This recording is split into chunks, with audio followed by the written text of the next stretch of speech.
Sí. Hola, ¿qué tal? Buenas noches. Bueno, antes que nada, agradecerles que estén conectados. Vamos a seguir aquí interactuando con ustedes. Y la verdad que, bueno, para mí es un gusto y un verdadero placer volver a ver a una de mis maestras, sí, la doctora Eva Rivas, que fue, bueno, parte de mi formación en el área de trasplantes de órganos abdominales ahí en el Hospital Clínic en España, en Barcelona. Y bueno, ¿qué puedo decir de la doctora? No, una persona muy capaz en el área, jefa del departamento de trasplante y del área clínica del hospital, investigadora, pionera en lo que es el paciente de trasplantes, todo lo que conlleva al paciente en estado grave, en estado crítico, también escritora de más de 40 artículos de investigación.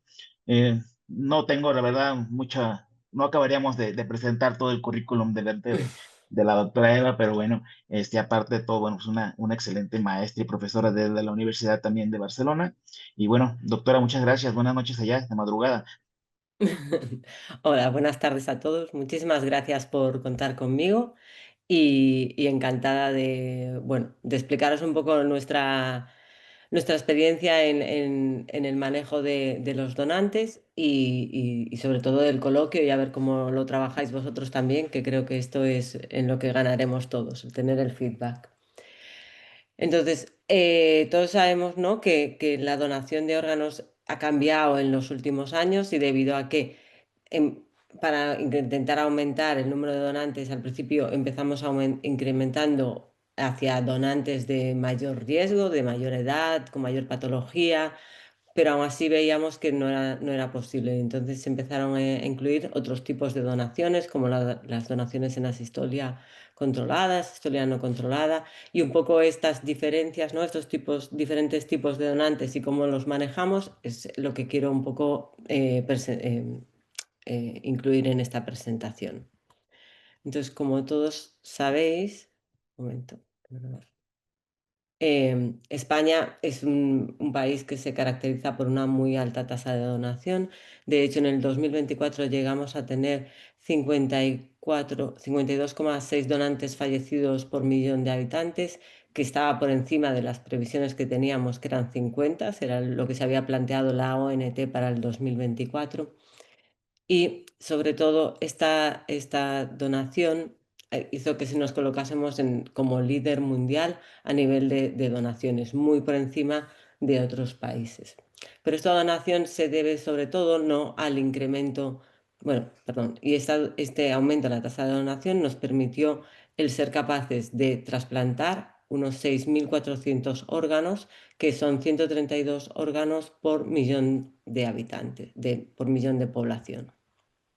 ¿Vale? Y lo quería que vieseis sobre todo es que este aumento en la donación se debe sobre todo al aumento en los donantes en muerte encefálica, que es lo que aparece aquí en la línea azul. Como podéis ver, los donantes en muerte encefálica han ido cayendo, perdón, y los donantes en asistolia controlada son los que han ido aumentando progresivamente. Y el donante vivo se mantiene estable a lo largo del tiempo.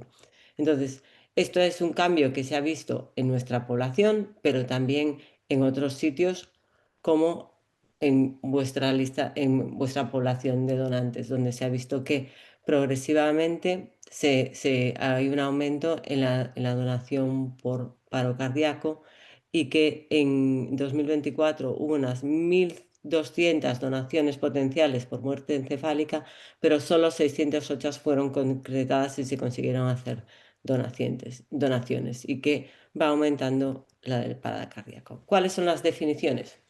La definición de donante vivo, la sabemos todos, es un paciente que está con vida en el momento de la donación.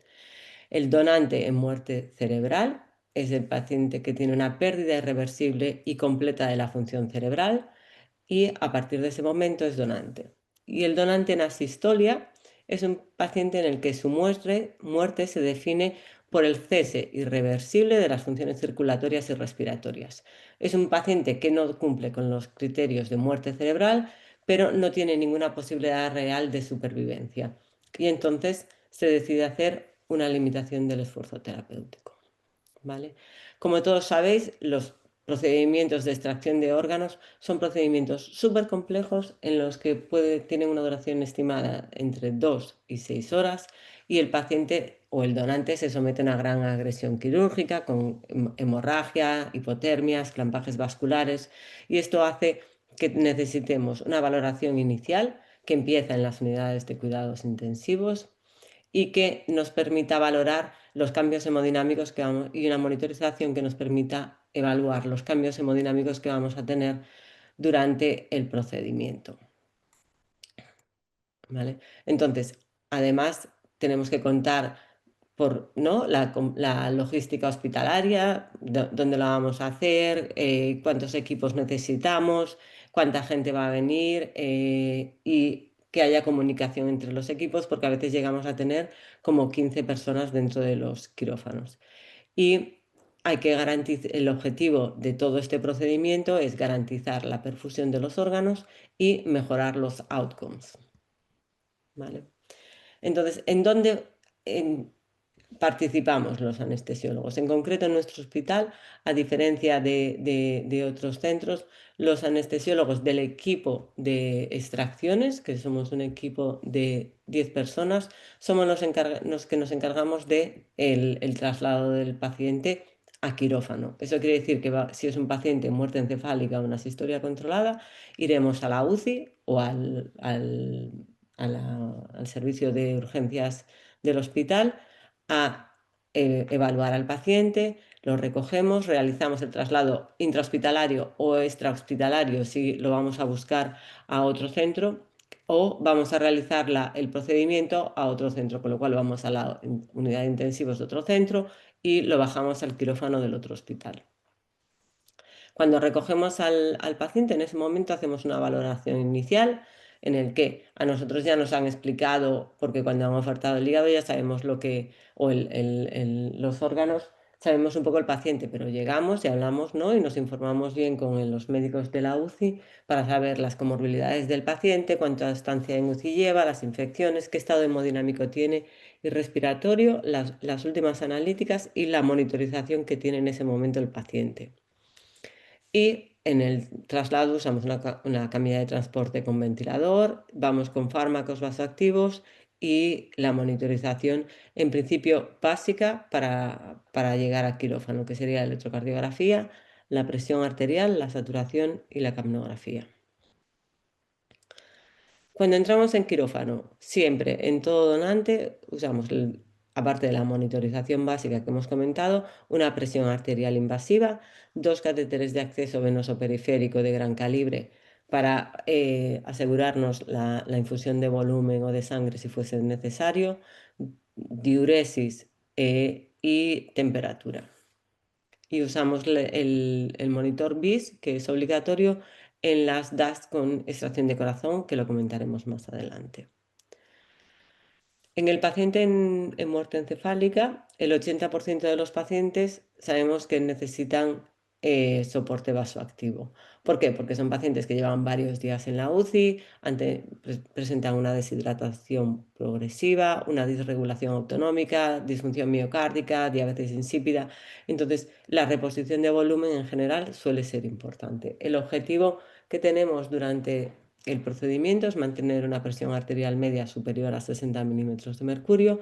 En general, la droga vasoactiva para nosotros de elección es la noradrenalina y la ventilación pulmonar que realizamos es protectiva, con unos tidals con entre 6 y 8 mililitros de kilo de peso, una FiO2 que inicialmente es del 0,5 y que se ajustará para mantener una saturación por encima del 92%. Si se ha ofertado los pulmones, siempre empezamos con una FiO2 por debajo de 80 y una PIB de 5 y hacemos una gasometría tras instaurar la ventilación en quirófano y tras haber aspirado bien al paciente, lo ventilamos durante 5 minutos y hacemos una gasometría para comprobar que los gases arteriales son correctos para que lo valore el equipo de cirugía torácica y de trasplante pulmonar. Y un poco estos serían el objetivo que tenemos para mantener durante la cirugía del donante en muerte encefálica, que sería una presión arterial media por encima de 60 milímetros de mercurio, unas venosas por debajo de 10. Si tenemos ecocardio montado, la fracción de eyección por encima del 45%. Es importante controlar los niveles de sodio, que en general en estos pacientes con diabetes insípida se nos em, suelen incrementarse mucho y pueden ser dañinos, sobre todo si va a haber donación de hígado. Usar como vasopresores, en principio nosotros usamos más la noradrenalina, mantener niveles de hemoglobina por encima de 8, glucosas por debajo de 150. Entonces, la medicación que empleamos cuando en los donantes en muerte encefálica son no, como están en muerte encefálica, no necesitan hipnosis, sí que usamos analgesia, que en general es fentanilo o remifentanilo, y relajación muscular, porque si no los pacientes tienen movimientos de liberación medular y es bastante incómodo para los cirujanos. Y si tuviese bradicardia, usaríamos isoproterenol, porque los pacientes al estar en muerte encefálica no responden a la atropina. La valoración hemodinámica, pues es importante tener en cuenta que tiene tendencia a la hipotensión y puede haber hemorragias, porque al final es una cirugía altamente agresiva, y administramos 500 miligramos de metilprednisolona y 3 miligramos por kilo de heparina sódica antes de realizar la canulación de los órganos, ¿vale? La canulación de la aorta y de la vena porta cuando van a hacer la infusión de volumen. Entonces, una vez canulado, pues se acaba de hacer la disección vascular, el clampaje y el inicio de la perfusión de los órganos. Como hemos dicho, la donación en los últimos años ha aumentado sobre todo gracias a la donación en asistolia controlada en nuestro país y en otros muchos países. En concreto, en el 2024, el 51% de los donantes bueno, de los donantes que tuvimos en España eran donantes en asistolia controlada, que son estos que aparecen en el azul este más fuerte. Los de azul claritos, ¿vale? Y los que aparecen en azul más oscuro, son los que empezamos en el 2021, son los donantes que se han generado gracias a la prestación de la ayuda a morir, que también hablaremos más adelante. Entonces, la donación de asistolia controlada nos ha permitido realizar unos 16.000 trasplantes desde que se empezó este programa, y el 44% de los trasplantes que se realizaron en España en el 2024 fueron de donantes en asistolia controlada, lo que quiere decir que la calidad de estos órganos ha aumentado muchísimo con respecto a lo que pasaba al principio, ¿vale?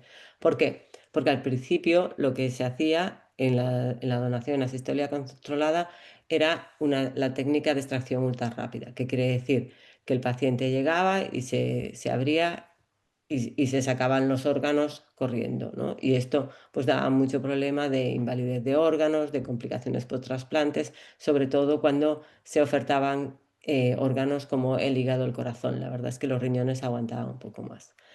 La introducción de la perfusión regional normotérmica con dispositivos de oxigenación por membrana extracorpórea pues ha reducido mucho el impacto de la isquemia caliente y nos ha permitido mejorar el aumento de la tasa de usos de injertos y la calidad de los injertos, y ha mejorado mucho los resultados post-trasplante. Y de hecho hay varios estudios que dicen que los resultados post-trasplante con donación en asistolia controlada son comparables con los de donación en muerte encefálica. ¿Qué tipos de donantes en asistolia tenemos? Pues, como hemos dicho, los donantes en asistolia se definen como aquellos que tienen un cese irreversible de las funciones circulatorias y respiratorias, ¿vale? Y tenemos básicamente bueno, cuatro tipos, podríamos decir. El donante en asistolia no controlado, que es el paciente que se muere de manera repentina e inesperada, el donante en asistolia controlada, que es el paciente que está muy grave en la UCI, que tiene una lesión pero que no evoluciona a muerte encefálica, pero sabemos que este paciente no tiene ninguna salida y que no podrá sobrevivir ni salir de la UCI de ninguna de las maneras.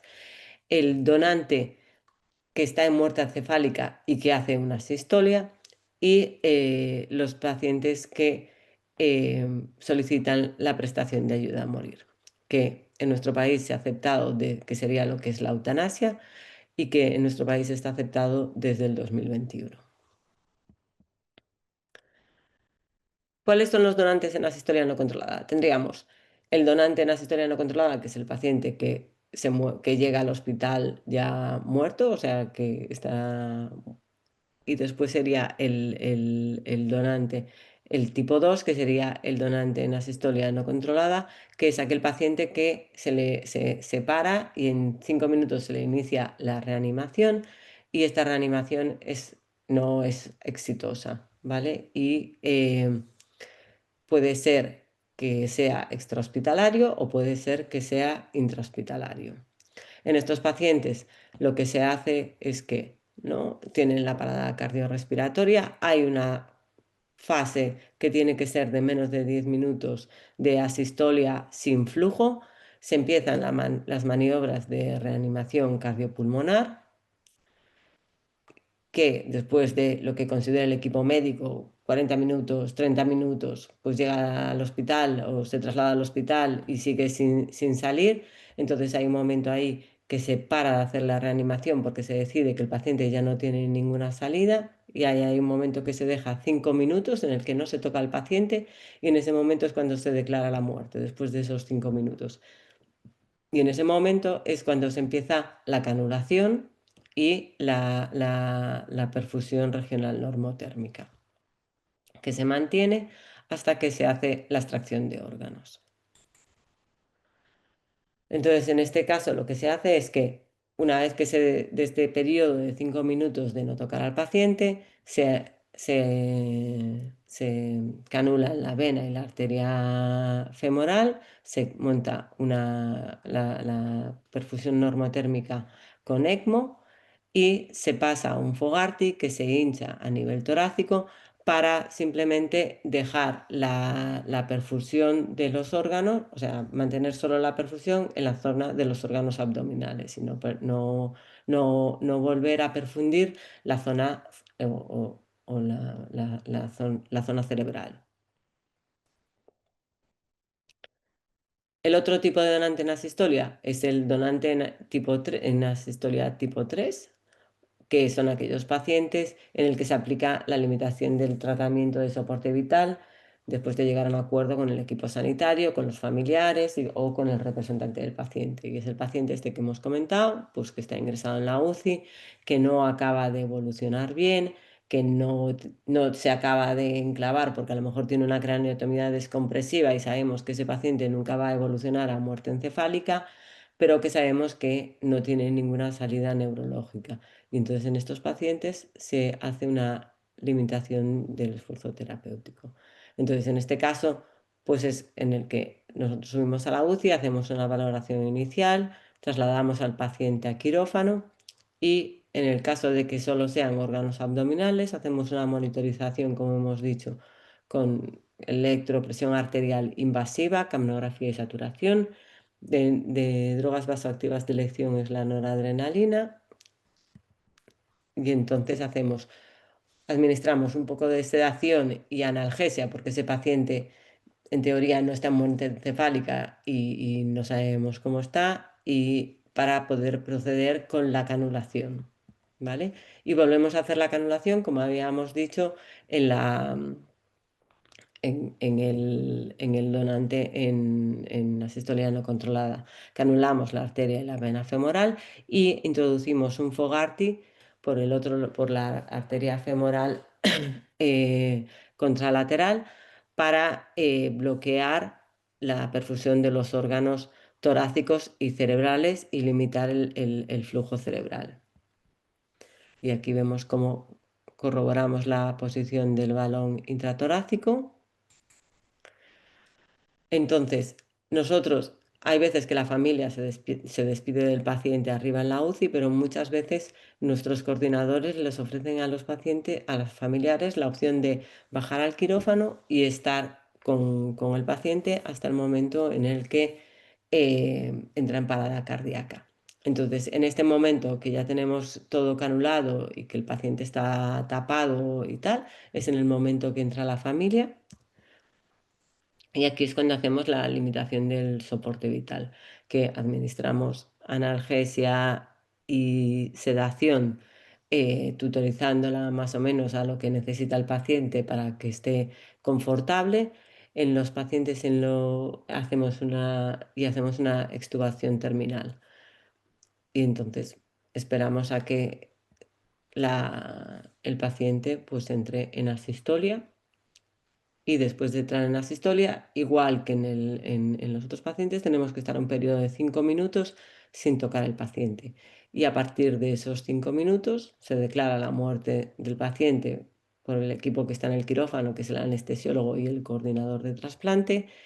Se hincha el balón intratorácico y se empieza la perfusión normotérmica, que en general se mantiene entre 45 y 60 minutos para ver cómo evolucionan los órganos, vemos cómo está la analítica y vemos qué aspecto tienen los órganos. Se hace la disección vascular y si se decide que son viables y que tienen no se encuentra ninguna lesión que sea sospechosa, se hace la perfusión de los órganos con la solución de preservación. Entonces, en este caso, ¿no? Aquí se trae al paciente a quirófano, ¿vale? Y entonces, en este momento es en el que se realiza la limitación. Esto empezaría la isquemia caliente, bueno, y se considera isquemia funcional cuando la presión arterial sistólica baja de 60 milímetros de mercurio. Y esto es hasta que se produce la parada cardíaca del paciente, la sistolia, se mantiene esos 5 minutos y después se empieza la NRP. Entonces tenemos que la fase de agonía, ¿no? Sería desde que se empieza la limitación hasta que se produce la parada cardiorrespiratoria, la parada cardíaca, perdona. La isquemia funcional es desde que la presión arterial media presión arterial sistólica baja de 60 milímetros de mercurio hasta que se perfunden los órganos, y la isquemia total sería desde que se empieza la limitación hasta que se empieza la perfusión. En, en, Dentro de la donación en asistolia controlada, en los últimos años se ha empezado, en el 2020 en concreto en España, se empezó la donación en asistolia con órganos torácicos, con corazón y con pulmón. Esta es una es una donación bastante específica que solo se hace en 7 países actualmente y que tiene algunas limitaciones, como ahora comentamos. Pero la verdad es que nos ha permitido hacer unos 101 donaciones, ¿vale? En el año 2024, y hace que el 29% de los trasplantes cardíacos que se han hecho en el 2024 hayan sido de donantes en asistolia controlada, lo cual la verdad es que nos ha aumentado un 30% la tasa de donación en comparación con otros años progresivamente. ¿Cuál es lo que seguiríamos? Pues es un poco la misma idea. Hacemos la valoración, trasladamos al paciente a quirófano. La monitorización en este caso es más invasiva porque, aparte de la monitorización básica, pues usaremos un catéter de la arteria pulmonar para monitorizar las presiones pulmonares y el gasto cardíaco, y usaremos la ecocardiografía transesofágica y una línea de la arteria aórtica, porque ahora os explicaré, porque realizamos un clampado de los troncos supraaórticos y entonces perderíamos la línea de arterial radial. La sedación y cuando van a canular es la misma, o sea, ponemos un poco de sedación y analgesia, administramos la metilprednisolona y la parina en 3 miligramos por kilo y realizan la canulación de la arteria de la vena femoral derecha y por la arteria femoral izquierda introducen un Fogarty que se colocará a nivel torácico y se comprueba el balón antes de realizar la limitación. En este caso lo comprobamos por radiografía, pero también por ecografía transesofágica que nos permite ver bien que la oclusión del flujo de la aorta es total cuando se hincha el balón. De nuevo, si la familia quiere, pues entra a quirófano en ese momento, hacemos la limitación del soporte vital. En estos pacientes no realizamos extubación terminal y después de la administración, pues esperamos hasta el momento en el que se produce la sistolia, hacemos el periodo de 5 minutos sin tocar al paciente y declaramos la muerte en conjunto con el coordinador de trasplantes. Entonces aquí se hace el hinchado del balón intraaórtico, se inicia la circulación extracorpórea, ¿vale? Se inicia la ventilación mecánica que no se iniciaba en la cirugía de los órganos abdominales y se hace tan rápido como se pueda una esternotomía y un clampaje de los troncos supraaórticos, que normalmente se cortan, pero se pueden también directamente canular para evitar que haya una perfusión del flujo cerebral. Porque y una vez que tengamos clampados los troncos supraaórticos, y colocada la línea arterial aórtica, deshincharemos el balón intratorácico, porque en este caso sí que necesitamos poder perfundir los órganos torácicos. Por eso es importante el bloquear los troncos supraaórticos. Y aquí se continúa con la disección vascular y la evaluación de los órganos. En este tipo de donación han surgido varias dudas porque sí que es cierto que hacemos la monitorización del BIS para estar seguros de que tenemos BISes de 0 o por debajo de 5, pero en algunos casos publicados se ha visto que hay perfusión cerebral por colaterales vertebrales, con lo cual pone en duda que se produzca un cese total de la circulación cerebral y hay países que han dejado de realizar esta donación en asistolia controlada tóraco-abdominal por ese motivo. Cuando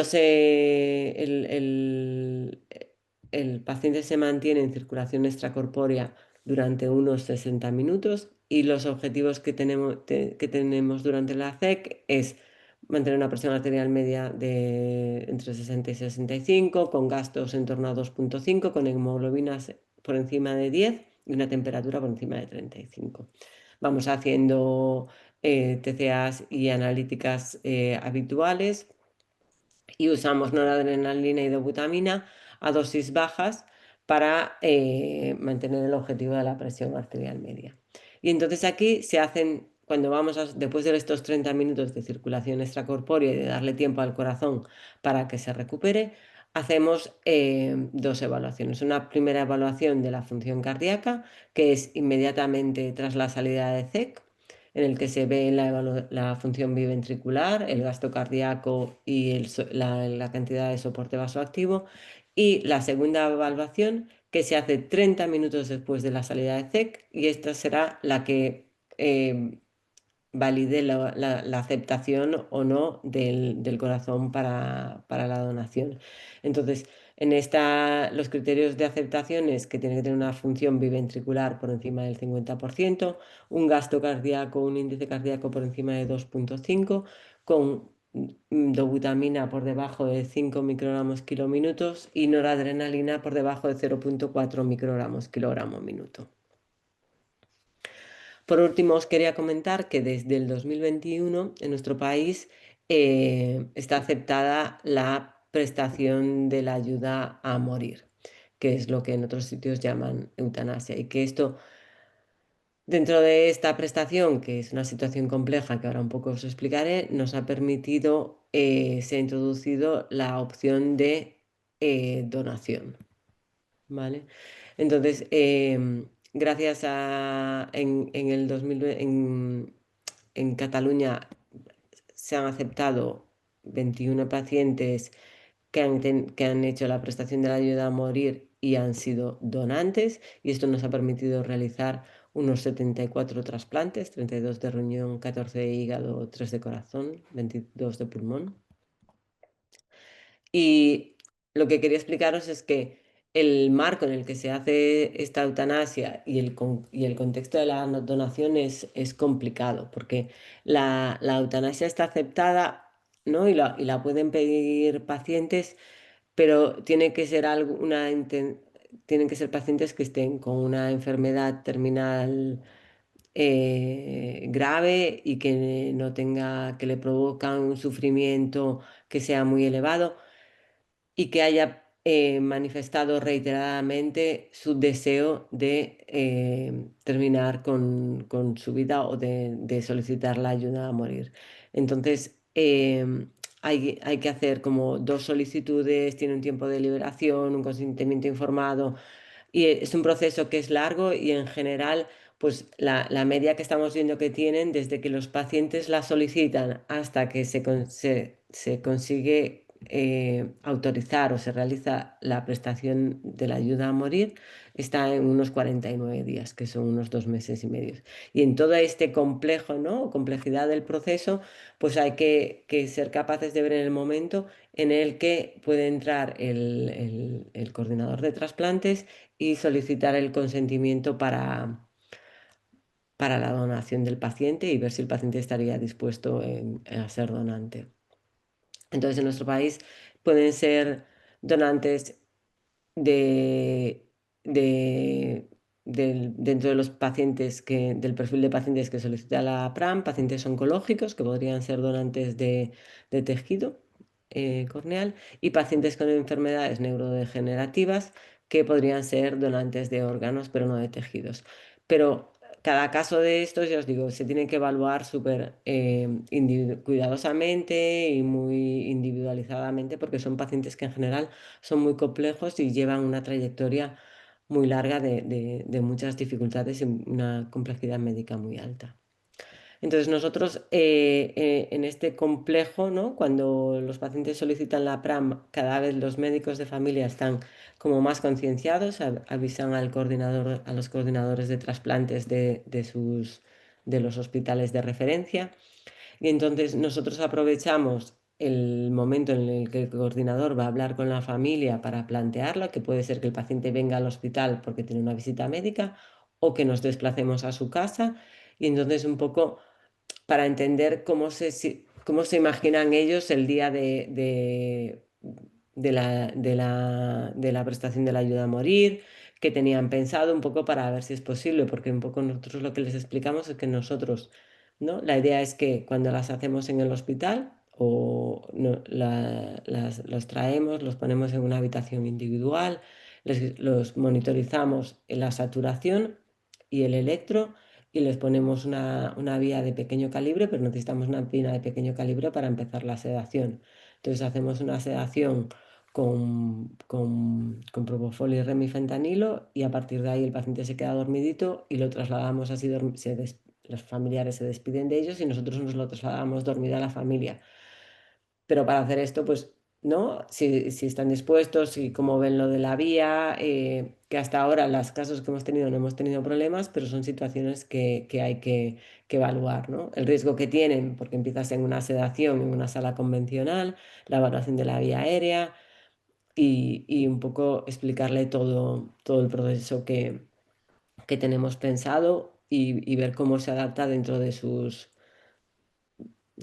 esquema mental, ¿vale? Una vez que el paciente está sedado, nos lo bajamos, lo trasladamos al quirófano y en quirófano pasamos la sedación, la convertimos en una anestesia general en el que pasamos a intubar al paciente, le colocamos una vía arterial. Si fuese a ser con donación de corazón o de pulmón, pues introduciríamos un Swan-Ganz y la ecocardiografía transesofágica, administraríamos la metilprednisolona, la heparinización y procederían a la canulación femoral y a la colocación del balón intraaórtico.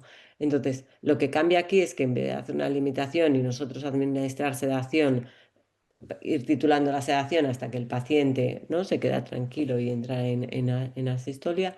Aquí la medicación de la PRAM es una medicación que viene preparada de farmacia y que tiene que administrar su médico referente, con lo cual tiene que venir a quirófano pues el neurólogo o el médico de cabecera, un poco el doctor, el médico referente que ha estado liderando la prestación de la ayuda a morir. Y los fármacos que vienen es un pack con sobre una bolsa 1 y una bolsa 2, llevan midazolam, lidocaína, llevan generalmente propofol, a no ser que sean alérgicos al huevo, y rocuronio. Entonces es simplemente un vial que se coloca, bueno, que coloca el médico y ya está.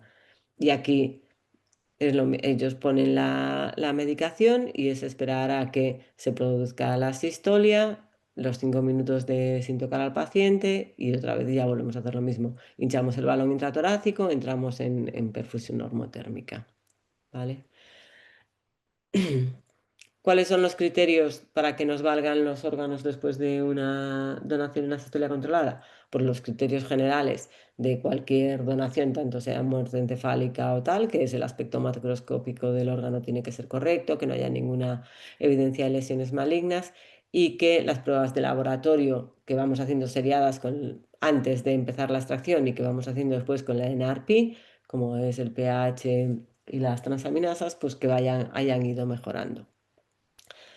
Los requisitos específicos de la donación en asistolia controlada es que se produzca la asistolia, ¿vale? Y que la isquemia caliente funcional que hemos comentado esté dentro de los límites establecidos.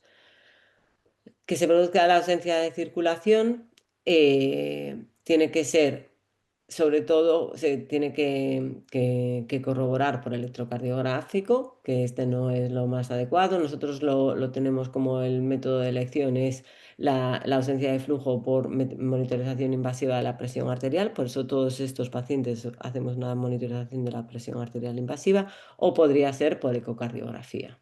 ¿Vale? Esto que parece tan obvio, que es la ausencia que separa en la circulación, hay en muchos países, entre ellos Estados Unidos, que este paso de que baje el paciente y se produzca la ausencia de circulación, pues a veces no ocurre y acaban volviendo el paciente que iba a hacerse una limitación a la UCI. La isquemia caliente funcional, pues es lo que habíamos hablado antes, ¿no? Tenemos la isquemia total, que iría desde que se inicia la limitación hasta que se inicia la preservación, y la isquemia caliente funcional es desde que la presión arterial sistólica cae por debajo de 60 hasta que se inicia la preservación. Y esa isquemia funcional caliente es la que marca si los órganos son viables. En el corazón tiene que durar menos de 20 minutos. Esto quiere decir el tiempo desde que en estos 20 minutos hay que contar que tenemos 5 minutos que son los de no tocar al paciente, con lo cual desde que la presión arterial sistólica cae por debajo de 60 hasta que se produce la asistolia tiene que ser menos de 15 minutos. En el hígado y páncreas son 30 minutos, en el pulmón 60 minutos y en el riñón 90 minutos. Y el tiempo de isquemia caliente total, que era desde que se empieza la limitación hasta que se inicia la perfusión de la circulación extracorpórea, de la perfusión normotérmica, tiene que ser inferior a 120 minutos para que el hígado, por ejemplo, sea considerado válido.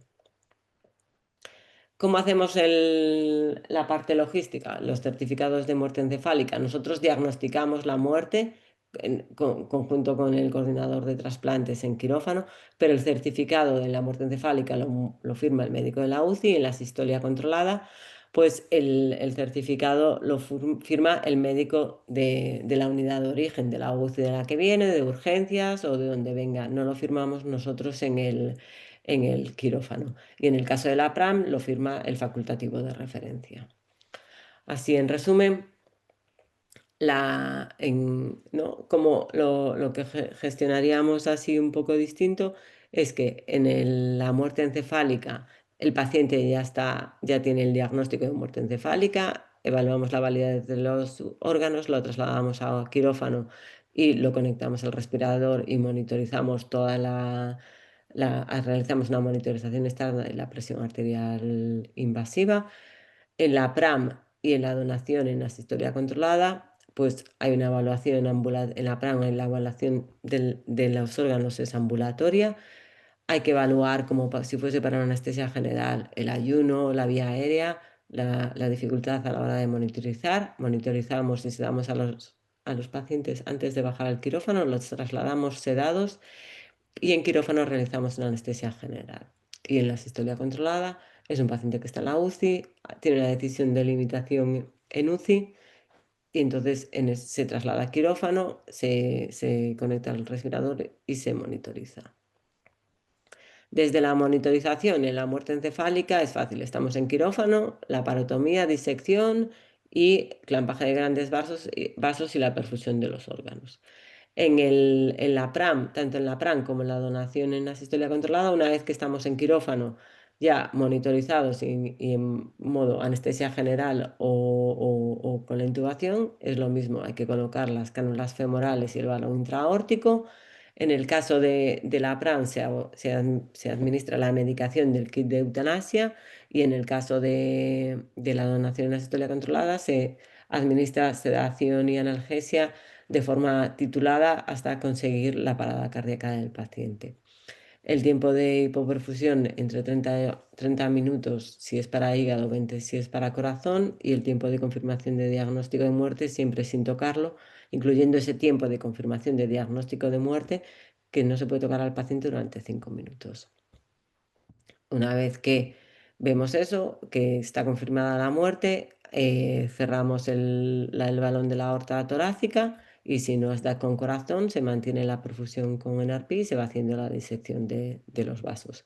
En el ADAC con corazón necesitamos hacer la esternotomía y el clampaje de los troncos supraórticos y en ese momento después desinflamos el corazón y mantenemos la perfusión durante unos 60 minutos mientras se va haciendo la disección y se va haciendo la inspección visual de los órganos. Se sale de CEC y se hace una evaluación a las 30 minutos de salida de CEC para corroborar que los órganos son viables para la donación, bueno, que el corazón es viable para la donación. Y ya está. Bueno, pues muchas gracias, doctora. La verdad, genial. No sé si tengan por ahí el foro preguntas. En el chat, vamos a revisar el chat, Jessy, a ver qué preguntas tenemos. Cualquier pregunta que entre aquí en el foro. Ok, creo que todo entendido. Bueno, y ¿Vosotros los donantes los hacéis vosotros o la UCI sobre todo? Bueno, vosotros también estáis en la UCI. Cuando estáis en la UCI, cuando estáis en anestesia. ok, mira, la verdad que me agradó mucho la forma en que se abordó el tema, doctora, porque realmente acá a veces no le prestamos la atención suficiente a la parte anestésica del paciente donante y pensamos que a lo mejor el paciente donante ya es un paciente que pues ya no hay que hacerle mucho, cuando realmente, bueno, la gente que sabemos de que está metida en la parte de los trasplantes, en la parte de la donación es la parte más importante de que el Mm, órgano sea viable, o sea, de que el órgano esté en sí, estado adecuado, ¿no? Y estos tipos de donaciones que nos comenta usted, por ejemplo, aquí en México apenas se está iniciando mucho, muy, muy lento la parte de la asistolia controlada, ¿no? O sea, aquí ahorita casi siempre son con muerte encefálica, casi, no ya. sé, es que más del 99% casi están con muerte encefálica. Entonces, y bueno, la parte esta de la donación con historia controlada estamos empezando. Pero sí, realmente yo creo que algo que yo resaltaría mucho de la charla es esta, ¿no? De el énfasis que se le debe de poner al anestesiólogo, que realmente aquí en la UCI, pues bueno, cuando hay muerte encefálica se da el soporte vital Mm, y ya luego se pasa a la parte de quirófano para la donación. Pero Vale. ya vemos así como que la donación, así como que, ya la donación, ya no hay que hacerle mayor cosa, ¿no? Entonces sabemos que, bueno, realmente esto no es así. La viabilidad No, no depende sé si. mucho del Mm, manejo pre-extracción del órgano, ¿no? Entonces, bueno, sí. yo creo que será lo que ya podría aportarle. Genial, obviamente, pues, ¿qué le puedo decir? Ya le he visto trabajar allá y bueno, sé que todo esto es lo que se hace, ¿no? Entonces, no sé si tengamos por ahí alguna pregunta, Bravo, o alguien más del grupo. Déjame revisar, Jessy. No, felicitaciones, todo muy claro. Yo creo, doctora, que nos dio un panorama muy amplio de cómo está ahora catalogada, clasificada y las estadísticas en cuanto a la donación de órganos. No estábamos mucho enterados de todo este tipo de clasificaciones y manejos y se me hace muy buen evento porque en el hospital de repente nos toca. Secretaría de Salud tiene donaciones de Ya. órganos y demás. Entonces sí es algo que nos va a tocar en algún momento a todos. Bueno, pues encantada Bueno, le agradecemos. de colaborar y en el momento que toque, si queréis, pues volvemos a hacer una sesión conjunta de manejo y ya está.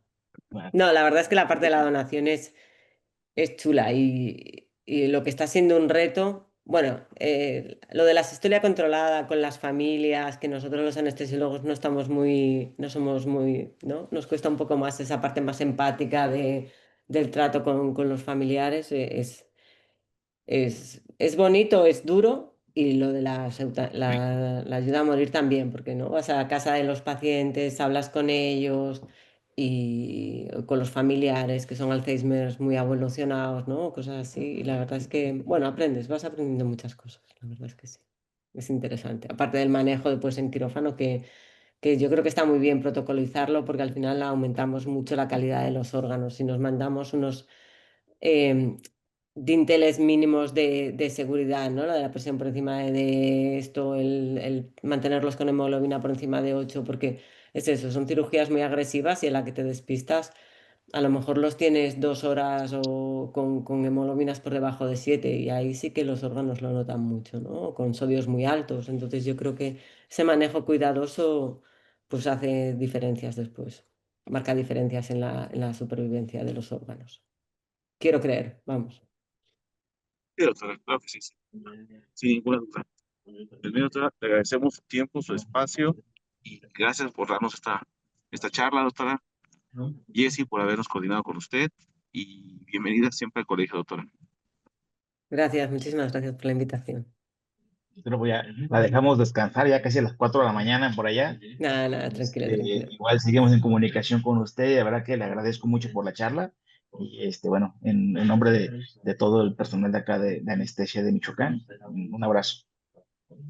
Un gusto. Gracias, Jessy. Chao.